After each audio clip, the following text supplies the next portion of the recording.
Milley, U.S. coordination with Taliban on strikes. Possible Army General Mark Milley, chairman of the Joint Chiefs of Staff, said it's possible the United States will seek to coordinate with the Taliban on counterterrorism strikes in Afghanistan against Islamic State militants or others. Milley did not elaborate, and his comment Wednesday did not appear to suggest immediate plans to work with the Taliban. U.S. military commanders coordinated daily with Taliban commanders outside the Kabul airport over the past 3 weeks to facilitate the evacuation of more than 124,000 people. But that was a matter of convenience for both parties and not necessarily a sign that they will pursue, or even want, a regular relationship in the future. The U.S. military ousted the Taliban from power in the fall of 2001 and fought against them for the 19 years that followed. The extent and nature of a U.S.-Taliban relationship, now that the war is over, is one of the key issues to be worked out. The U.S. diplomatic presence in Kabul has been moved to Doha, Qatar. President Joe Biden has noted several times recently that the Taliban are avowed enemies of the Islamic State group in Afghanistan, suggesting a shared interest with the United States. At a Pentagon news conference with Defense Secretary Lloyd Austin, Milley called the Taliban ruthless, adding, "Whether or not they change remains to be seen." He suggested that the recent cooperative arrangement with the Taliban at Kabul airport was not necessarily a model for the future. In war, you do what you must in order to reduce risk to mission and force, not what you necessarily want to do, Milley said. Biden has promised further targeting of the IS group in Afghanistan in response to the IS suicide bombing last week at a Kabul airport gate that killed scores of Afghans and 13 American service members.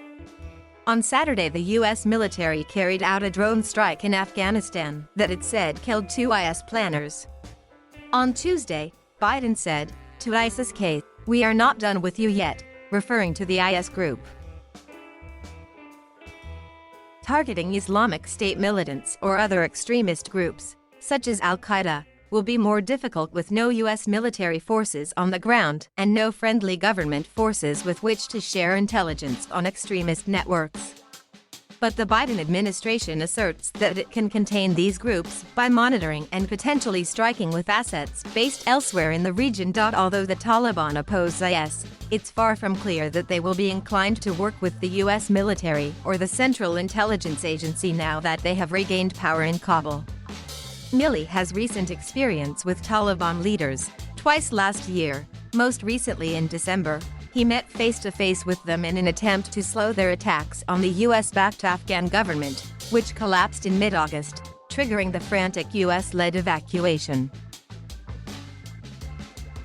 Austin sounded at least as skeptical as Milley regarding the possibility that the coordination in recent days at the Kabul airport suggests a future relationship with the Taliban. "I would not make any leaps of logic to broader issues," said Austin. Both Austin and Milley commanded troops in Afghanistan during the 20-year war, and their comments at Wednesday's news conference largely focused on tributes to those who served in Afghanistan, including those who died or were wounded.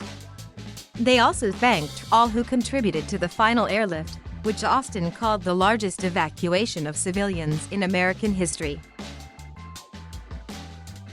Milley and Austin urged war veterans to view their service as worthwhile and appreciated by the American public, while acknowledging that the memories can be painful. War is hard. It's vicious. It's brutal. It's unforgiving, Milley said.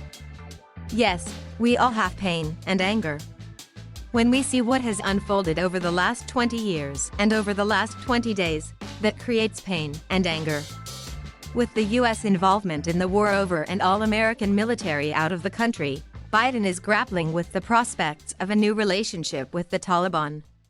He has tasked Secretary of State Antony Blinken with coordinating with international partners to hold the Taliban to their promise of safe passage for Americans and others who want to leave in the days ahead.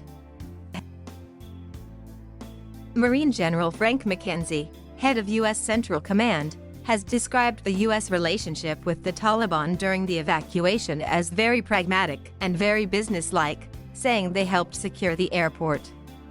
But other reports from people in Afghanistan described shootings, violence, and Taliban moves to block desperate Afghans from getting through the gates. Biden, in an address to the nation Tuesday, defended his decision to end America's longest war and withdraw all U.S. troops by an August 31st deadline.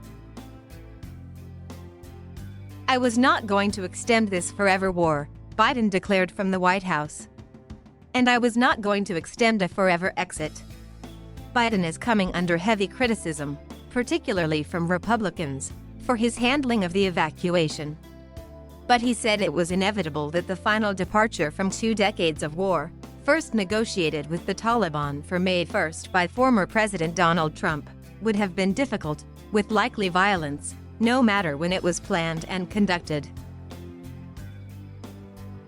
To those asking for a 3rd decade of war in Afghanistan, I ask, what is the vital national interest? Biden said. He added, "I simply do not believe that the safety and security of America is enhanced by continuing to deploy thousands of American troops and spending billions of dollars in Afghanistan."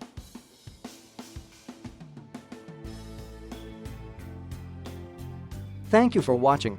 Please subscribe